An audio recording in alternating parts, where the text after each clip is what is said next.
Hi, everybody. It is December 29, 2019.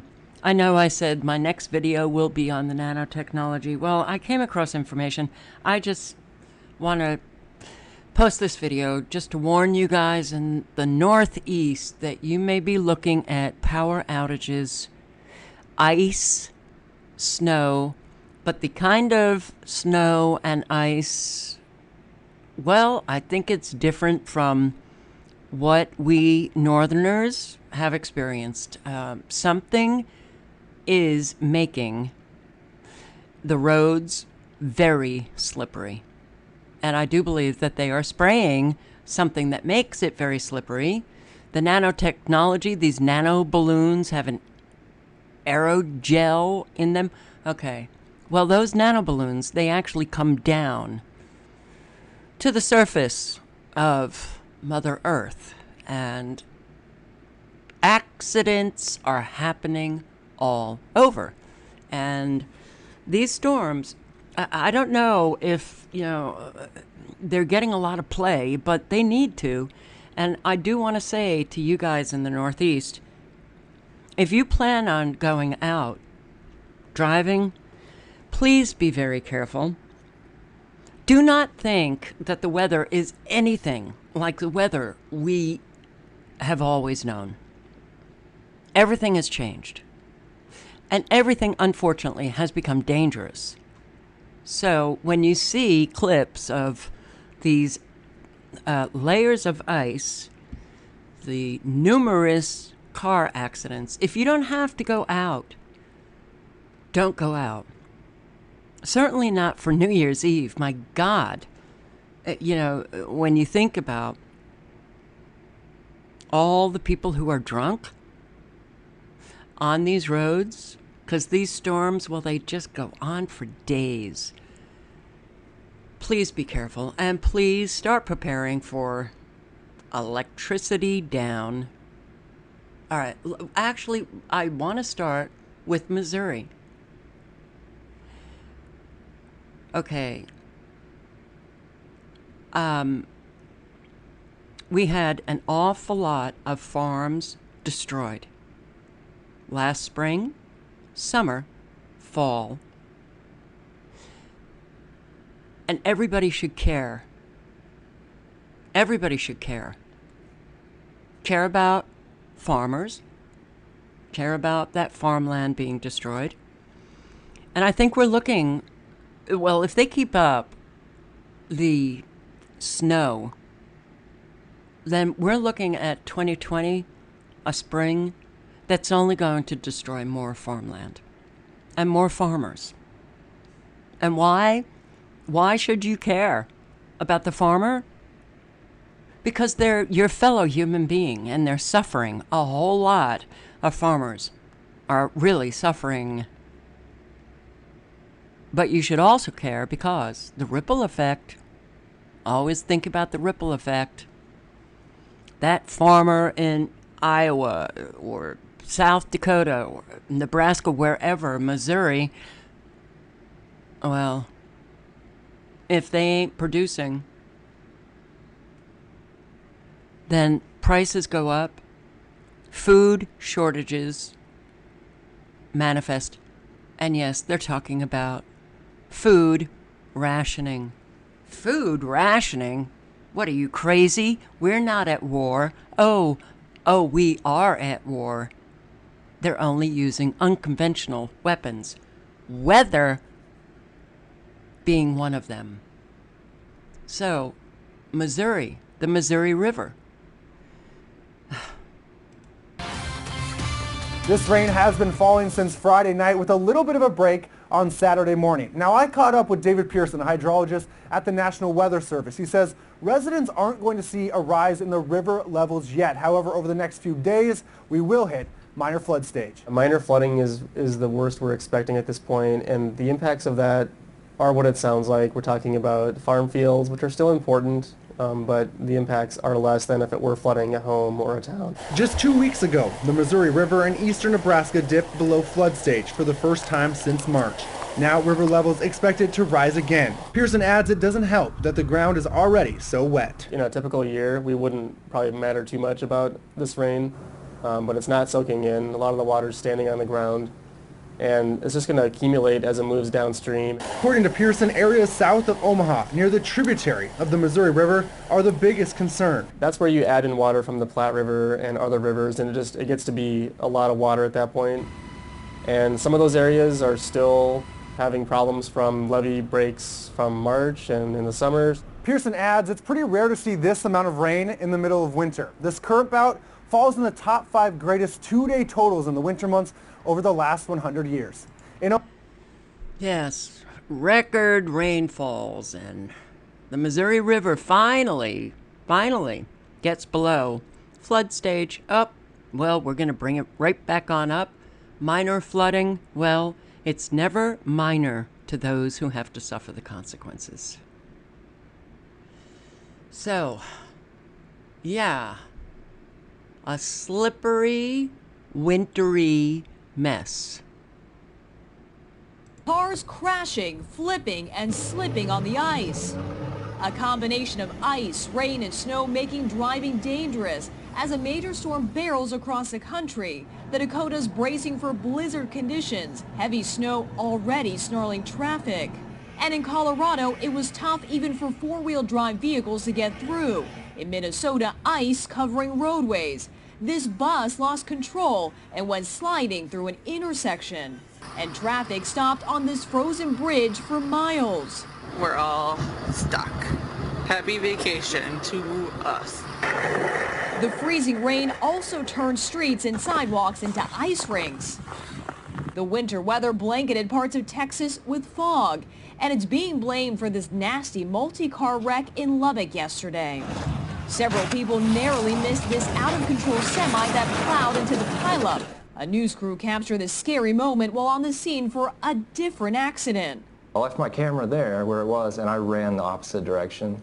The last weekend of the year, unleashing a powerful blow as people try to get ahead of the storms and the next crush of holiday travelers. Okay, they're saying that it's not going to be affecting airports, air travel, but the storms will be affecting the roads, the interstates. And look, did you see that semi-truck come flying out of the fog and people running away from it? All right. Don't go out if you don't have to, you know, and especially New Year's Eve. It's, unfortunate that we're living what we're living, but we are living it.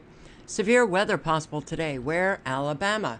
I did this, I included the forecast for Alabama a couple of weeks ago in a video that I did, which was just utterly insane. Possible, might be, but it may not be. Okay.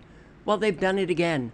Parts of Alabama are under a severe weather threat today, with a chance of strong storms and the possibility of an isolated tornado. I swear. This is the article that I read a couple of weeks ago.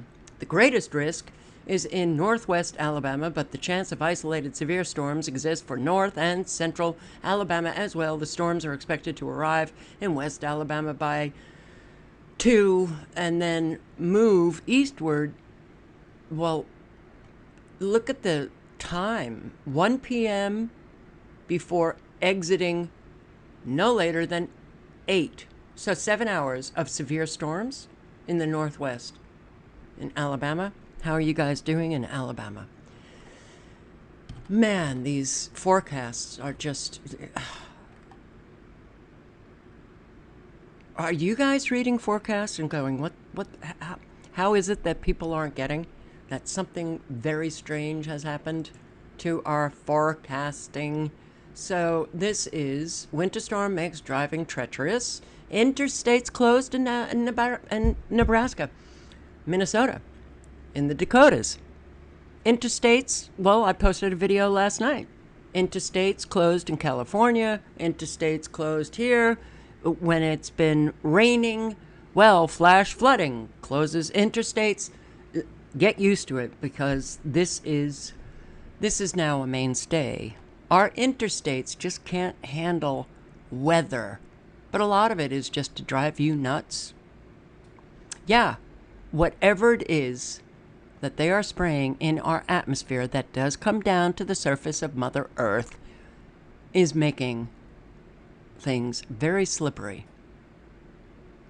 Oh, and we're going to be getting warm weather. Today, I haven't had the heat on here in about 2 days. And today, I was wearing a t-shirt. The weather is bizarre. It's bizarre. We've been having rain on and off for about 2 days. And the rain, maybe it was heavy when I was sleeping, but it's like a drizzle. I swear, it's like they're just bringing down everything that they're spraying. And, well, a whole lot of people are sick. All right, let's just listen to a little bit for you guys in the Dakotas, Minnesota, and Nebraska. We're talking about 40, 50 mile per hour wind gusts across portions of the northern plains. That is going to continue as we head into this afternoon. And it doesn't stop there. We just keep it going. Fargo, you are going to have a windy, blowing snow type of day this Sunday, type of night, and type of Monday morning. We're getting into it in Sioux Falls as well. And then you can see the winds also picking up across the UP of Michigan. We're not done with this quickly. Now we're heading into Monday night and then into early Tuesday morning, and still some flakes flying across the upper Midwest. Here's what we're looking at here in terms of snow still to come. Man, the UP of Michigan, you've already got your fair share of snow, and we're adding more to that. We're talking about more above average snow here, 12 to 18 inches in some places. And then you can see a large swath of 8 to 12 inches across portions of the Dakotas up into northern Minnesota. So we're really looking at the possibility for some big time snow and also maybe some blizzard conditions as we get those winds going too. All right, so I received a video from a subscriber who lives in South Dakota last night. They had a foot of snow. So you're getting more snow, and isn't it interesting that you just can't seem to see it on radar? Oh, this blue is not snow. Very interesting what has happened here with this storm. As you can see, we still have a tail down here in the south, which didn't move from Texas for, I don't know, 24 hours.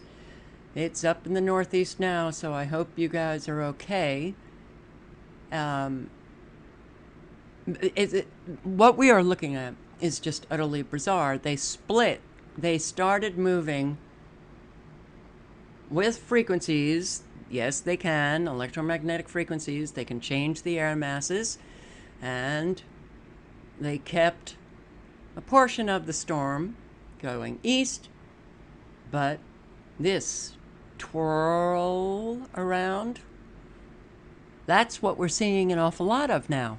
These twirling like, well, what am I looking at? The beginning of a hurricane? No, it's man controlling the air masses, moving them about. What is going on here in Kansas? I don't know, but it looks awfully strange. Are you guys getting hit with storms in Northern California? What is this? All right, seeing very different signatures on radar.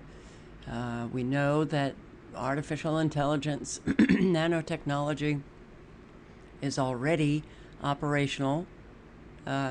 See these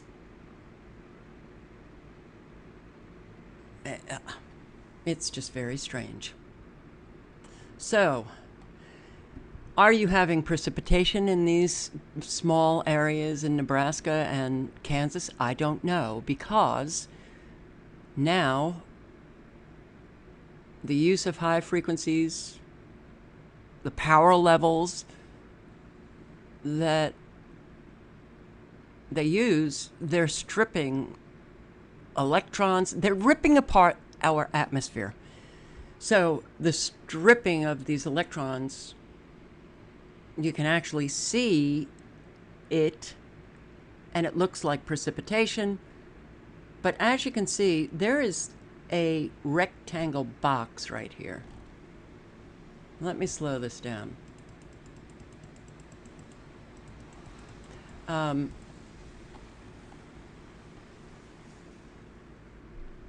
Yes, you can see the frequencies.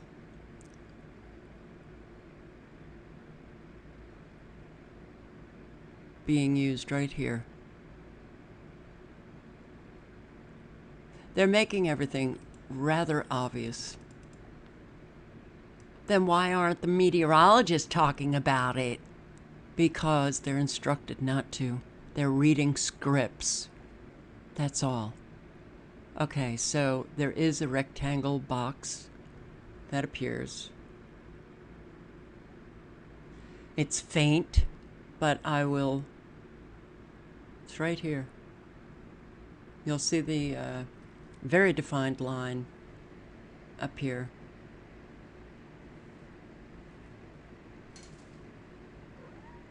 Right there. All right, well, yeah, so I don't think you're having precipitation in these areas, except maybe a quick shot down here where it's a little bit more green, but even then, look at what you're looking at. You're looking at very defined lines caused by frequencies, not Mother Nature. And yes, of course, the frequencies, the extremely low frequencies. This is South Dakota. This is North Dakota. How are you guys doing up there? You know, and the air masses, okay? Look. I took this capture at,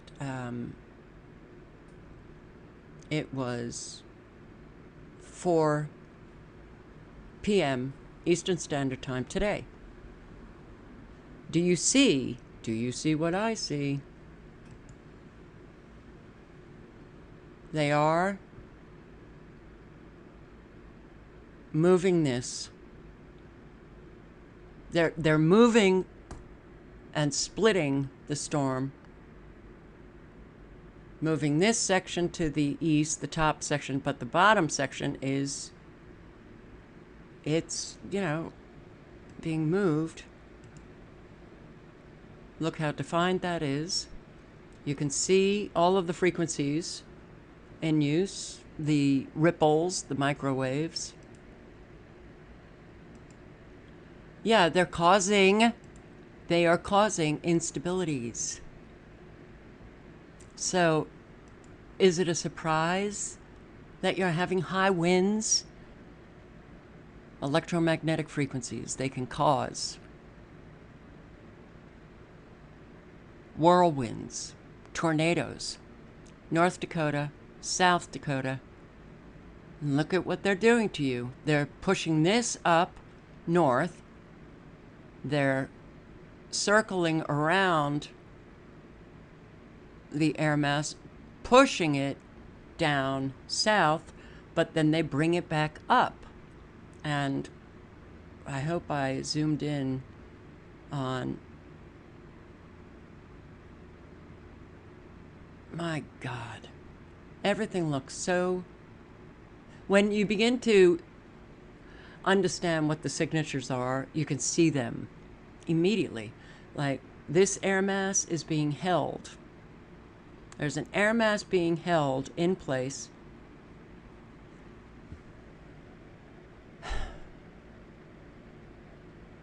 But when you have, oh, hang on. When you have this kind of cloud manufactured, which is quite thick, you can create the conditions. You can bring about warmth, you can bring about cooling, you can bring about precipitation. You can hit it with a laser and boom, you've got snow, you've got rain. And I said in the video last night that we seem to have a constant supply of cloud coming in from the Pacific through Mexico, right on through Texas, on up. You know, it's so hard to see this over and over and over again. Here, the microwaves. Okay, so this was on the 28th, yesterday, at 12:38 p.m. Eastern Standard Time, and this is the storm. So this is like, oh, okay. Look at all of the frequencies up north hitting this storm. It's bizarre looking. We did not have, 1,000+ mile storms over and over and over again that never seem to leave the south. And that's what we're seeing pretty much all the time now. This is the 29th at 12:27 a.m. And you can see that they are blowing up this storm here in Nebraska. And yeah, you got the tail down here in Texas. You've got an awful lot of frequencies being used. They're blowing it up right here. And, they're splitting the storm in two, which you can see right up here. And you see these extremely low frequencies, all the frequencies that are being used. And this was only like 12 minutes later. And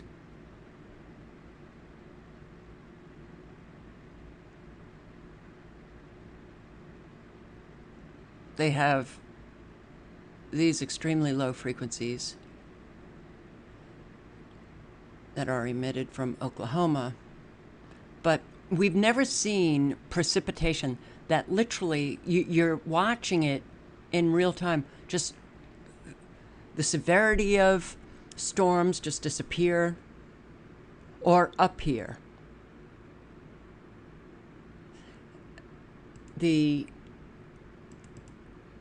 This was 3:18 a.m. today.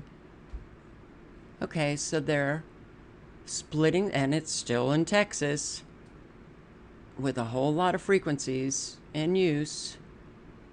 And now they're developing a much bigger storm.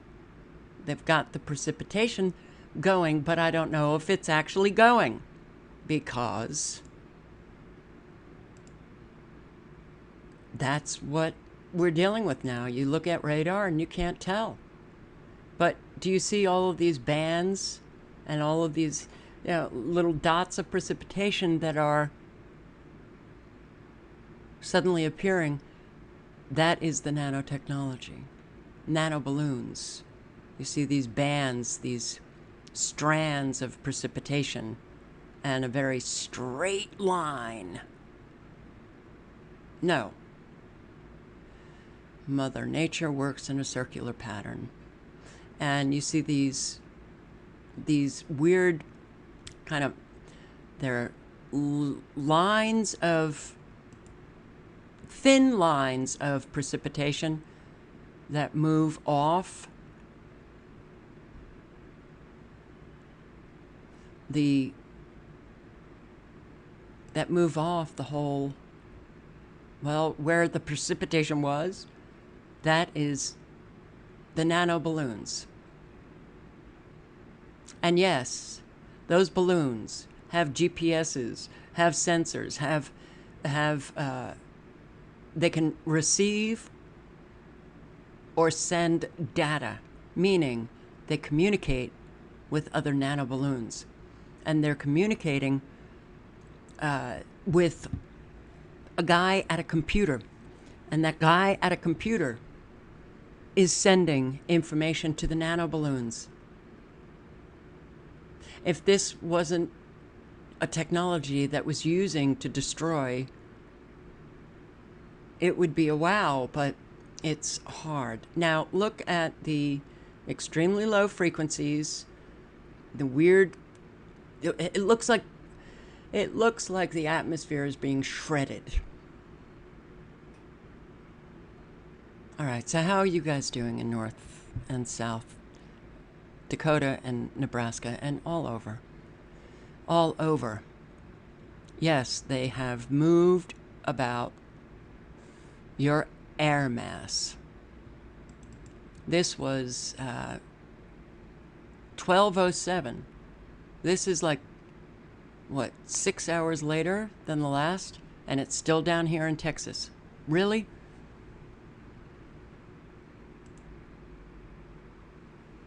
So, as you can see, you have one air mass going up northeast, and you have this twirling about, coming back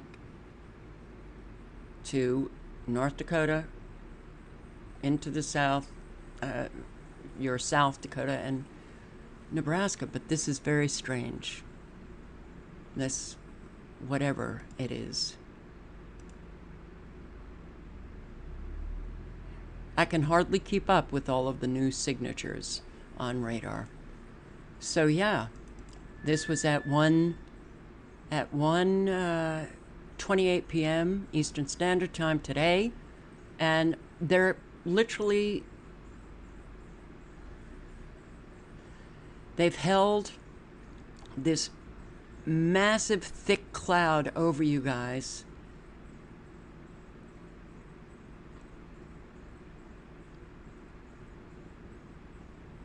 They are really just ripping to shreds our atmosphere. All right. So, yeah, it's concerning considering that, well, in Minnesota, 470 crashes. Winter storm bringing significant travel hazards. 470 crashes. Freezing rain in Minnesota. And freezing rain is coming to you guys. North New York, central New England, winter storm expected to bring snow and ice to northeast. As of Sunday morning, the storm had brought 14 inches of snow to Fargo, North Dakota, a foot in western Nebraska, and northern South Dakota. So we just saw they intensify the storm right in western Nebraska and just in that area. So this system is expected to move across the Great Lakes, arrive in New England by Tuesday morning, bringing the possibility of severe ice storms. Do you notice how every holiday now we have severe weather? That's bringing about an awful lot of inconvenience, which is the least of what, the consequences to suffer. But as the storm intensifies, strong winds will affect some of these areas, causing poor visibility, making the driving conditions quite hazardous, if not locally impossible, for the next couple of days. Missouri up to Iowa, as far south as eastern Oklahoma and western Arkansas. You'll see some heavy rains. See, our weather just never goes away. Sunday, Monday, across a large area of the Midwest, temperatures could be as much as 30 degrees above normal. Oh, it's climate change. It's global warming, Carol, don't you know? No, actually, what I know is man can increase atmospheric heat. Here in South Carolina, walking around in a t-shirt today.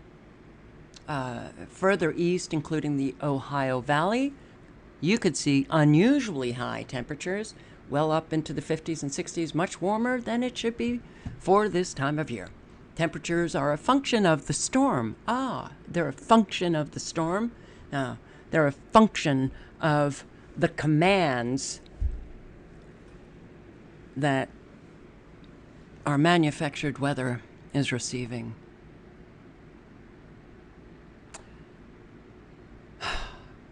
Why? Because we're bringing up warmer air from the south.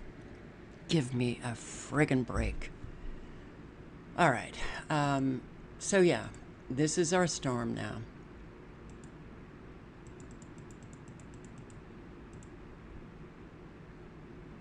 And you still are sitting there, North Dakota, South, Nebraska, Kansas, on up into North New York, Massachusetts. You got the frequency going, extremely low frequency.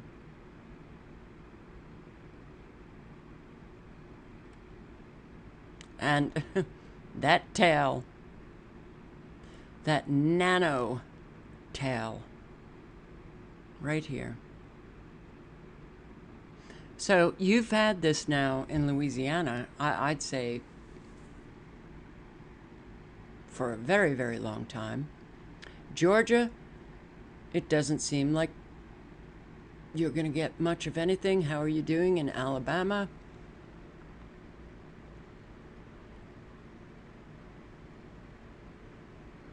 Well, planetary weapons and military weather modification, chemtrails, atmospheric geoengineering, and environmental warfare. Yes, I have to read some of this. Originally published November the 3rd, 2013. Extreme weather and climate events are linked to climate change, while no mention is made of government programs deliberately aimed at modifying the weather and inducing earthquakes, drought, rain, tsunamis. The modern weather modification program, at least in the United States, is over 70 years old. Public service announcements printed in newspapers back in the 1960s warned of government intention to modify the weather. Public service announcements. Notice of intention to modify natural precipitation by artificial means. Life magazine back in the 50s and 60s continually covered U.S. weather modification programs, including Project Storm Fury, which redirected and reduced hurricane intensity from 1962 to 1983, the IPCC, Intergovernmental Panel on Climate Change. Yeah, continuing to this day, their absolute silence on man controlling weather. Chapter in the 1968 book, Unless Peace Comes, a scientific forecast of new weapons, predicts the development of technologies, and this was penned by this chapter, How to Wreck the Environment, penned by geophysicist and member of President Johnson's Science Advisory Committee, Dr. Gordon J.F. MacDonald. He stated, the key to geophysical warfare is the identification of the environmental instabilities to which the addition of a small amount of energy would release vastly great amounts of energy. Instabilities, that's what you're looking at pretty much all the time now. Man creating the instabilities and then injecting small amounts of energy that create a whole lot of flooding, of winds that take down trees, that cause power outages, that modify our weather. The 4 weapons MacDonald predicted: climate modification, earthquake generation, tsunami generation and direction, and mass behavior control via electromagnetic manipulation of the ionosphere. This is a very good article. You might want to check out weather modification by carbon dust absorption of solar energy. That black stuff in the atmosphere, the black that I've been showing you, that they have dumped in this area of Anderson, South Carolina, and apparently, based on the comments that I've been reading, also in Georgia, North Carolina, whole lot of places. And wow, it must be that they're just bringing up the warm air from the south that you guys are going to get warm air up north, unusually high temperatures at this time of year. Really? Well, weather modification by carbon dust absorption. And yes, they can increase atmospheric heat. Carbon dust as an artificial heat source. Okay. This is also a very good article. Planet Earth, the latest weapon of war. Remembering Rosalie Bertell. Her scientific contributions on environmental warfare.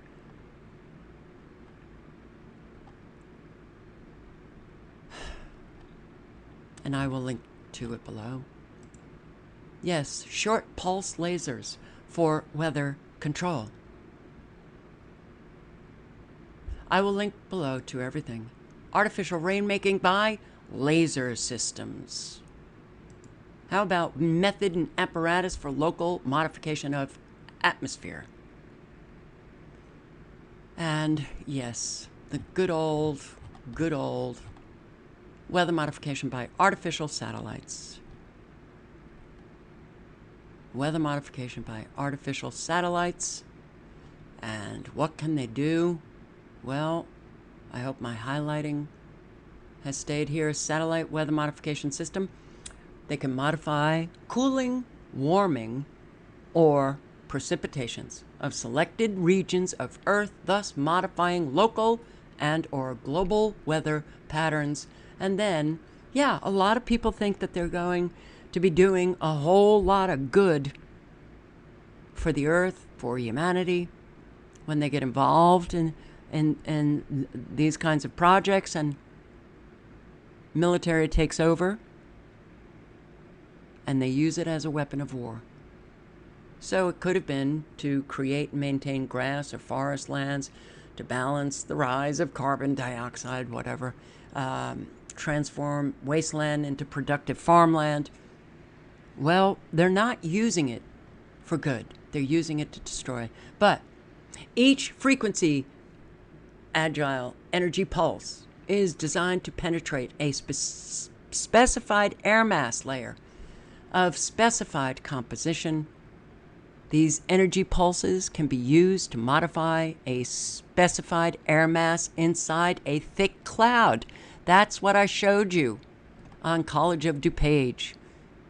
The criteria used to select and to guide each energy beam are based on an estimated specific thermodynamic change taking place in a specific air mass that satisfies some required weather condition changes. Here. Warming local regions by redirecting solar rays to local areas, creating clouds by warming local wet surfaces and modifying local air mass velocity, the speed of air masses. Components by controlled heating of specific air masses to create pressure differentials. Microwaves can heat our atmosphere. Why do we see microwaves all the time in our on the radar on satellite? Techniques to modify air mass velocity. Air mass velocity, speed, high winds, taking down trees, causing power outages. This is man doing it. And yes, if I sound frustrated, well, you got that right. I am very frustrated. So I don't know, did I have any more highlighting? In here they talk about, forcing the air mass to move from the high pressure region to the low pressure region. This technique can be used to move an air mass of specific composition from one location to another. This technique can be used to modify the jet stream path and therefore modify the weather on either side of the jet stream. Create a high humidity air mass or form clouds. Increase the moisture content of the air mass above the heated wet surface.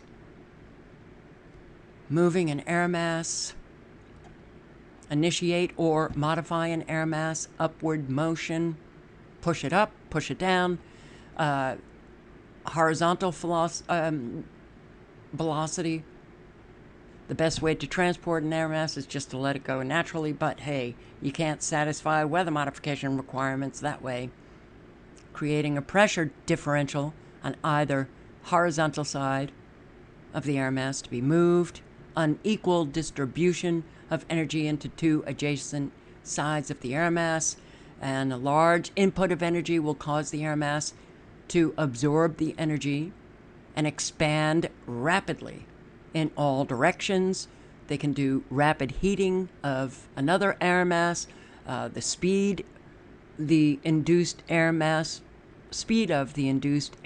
velocity, and they can move a humid air mass inland, allowing it to condense to rain. They can move it wherever they want to move it, and then park it somewhere and dump the rain. And yes, those whirlwinds. Move two air masses in opposite directions, or in the same direction, but at a different speed, which is what you see on radar and, well, satellite. You see it very clearly on satellite. Air masses going at different speeds, moving in opposite directions. That process will create a whirlwind, high winds, and a small tornado. And that tornado strength can be increased or decreased. Whirlwinds rotating in the same direction, they can create stronger or weaker whirlwinds. Sorry for going on for so long. I don't know why I still feel like, maybe I'll get through to somebody, but I do. And I just can't stop. All links are below. Be very careful, please, guys. Be very careful. Out driving in this kind of weather.